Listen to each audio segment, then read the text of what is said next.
In this video, I'm going to teach you how to activate Verizon Internet Gateway. It's a very easy process, so make sure to follow along. Using the Internet Gateway from Verizon is extremely simple. Regardless of which model you have, you can set it up and connect any device. So to set it up and make sure that your connection is strong, first find a suitable position. You will be able to tell if the position is good because the light here is going to indicate. If you see a red light, it indicates that the position is not good, so usually try to leave it in an open area where it will reach most devices without a lot of walls and so on.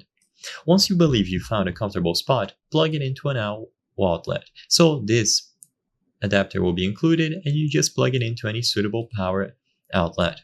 With this done, connect it at the back. So it is usually going to be at the back with this power symbol here or right below it depending on the model that you have. Simply look for the place where you can plug in this power cable or check the manual if you are unsure. Now, once it is properly connected, you will be able to set up the Wi-Fi on your device. So let's say, for example, a smartphone. You can either read the QR code with your camera, which automatically fills out all of the necessary details, or you can manually type out the Wi-Fi name and password as you see over here. So you open up your networks, you go into Wi-Fi, and you will be able to choose this network and then just use the password. There's no secret to this. As I've said before, you will be able to tell the signal strength by looking at the front of the device. The more bars you see here, the better the connection is. And Wi-Fi should be active right below.